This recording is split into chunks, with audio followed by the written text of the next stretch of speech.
ವೀಕ್ಷಕ ಬಾಂಧವರೆಲ್ಲರಿಗೂ ಸಹ ಮಹಾಗಣಪತಿ ಹಬ್ಬದ ಶುಭಾಶಯಗಳು. ಈ ಒಂದು ಭಾದ್ರಪದ ಮಾಸ ಶುಕ್ಲ ಪಕ್ಷ ಚತುರ್ಥಿ, ಪ್ರತಿ ತಿಂಗಳು ಚತುರ್ಥಿ ಇರುತ್ತೆ. ಸಂಕಷ್ಟರ ಚತುರ್ಥಿ ಅಂತ ನಾವು ಆಚರಣೆ ಮಾಡ್ತಿರ್ತೀವಿ. ಆದರೆ ಭಾದ್ರಪದ ಮಾಸದಲ್ಲಿ ಬರ್ತಕ್ಕಂತಹ ಶುಕ್ಲ ಪಕ್ಷ ಚತುರ್ಥಿ ಮಹಾಗಣಪತಿಯ ಜನ್ಮದಿನೋತ್ಸವ. ಮಹಾಗಣಪತಿ ಹುಟ್ಟಿದ್ದು ಪ್ರಕೃತಿಯಲ್ಲಿ ಆ ದಿನ.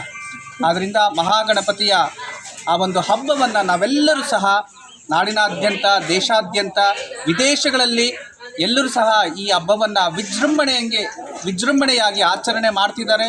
ನಾವು ಸಹ ಈ ಹಬ್ಬವನ್ನು ಆಚರಣೆ ಮಾಡಿ ಪ್ರಕೃತಿಗೆ ಹಾನಿಯಾಗದಂತಹ, ಈ ವರ್ಣ ಇಲ್ಲದೇ ಇರತಕ್ಕಂತಹ ಈಕೋ ಫ್ರೆಂಡ್ಲಿಯ ಮತ್ತು ಮನೆಯಲ್ಲೇ ನಾವೇ ಉತ್ತಿನ ಮಣ್ಣಲ್ಲಿ ತಯಾರು ಮಾಡತಕ್ಕಂತಹ ಒಂದು ಗಣಪತಿಯನ್ನು ತಯಾರು ಮಾಡಿ ಗಣಪತಿಯನ್ನು ಮನೆಯಲ್ಲಿ ಸ್ಥಾಪನೆ ಮಾಡಿ ಪೂಜೆ ಮಾಡಿದ್ರೆ ಕೋಟಿ ಫಲ ಅಂತ ಶಾಸ್ತ್ರ ಹೇಳುತ್ತೆ.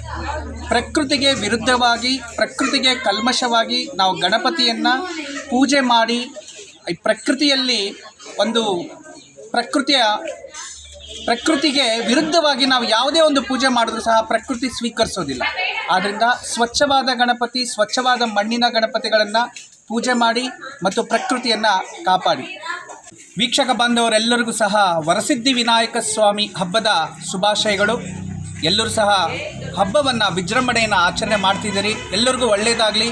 ಈ ಗಣಪತಿ ಹಬ್ಬದಲ್ಲಿ ಎಲ್ಲರೂ ಸಂತೋಷವಾಗಿ, ಆರ್ಥಿಕವಾಗಿ, ಆನಂದವಾಗಿ ಮತ್ತು ಆರೋಗ್ಯವಾಗಿ ಇರಬೇಕಾಗಿ ನಾನು ಆ ಭಗವಂತನಲ್ಲಿ ಪ್ರಾರ್ಥನೆ ಮಾಡ್ತಿದ್ದೀನಿ. ನಿಮಗೆಲ್ಲರಿಗೂ ಸಹ ಒಳ್ಳೆಯದಾಗಲಿ. ಮತ್ತೊಮ್ಮೆ ಮಹಾಗಣಪತಿ ಹಬ್ಬದ ಶುಭಾಶಯಗಳು.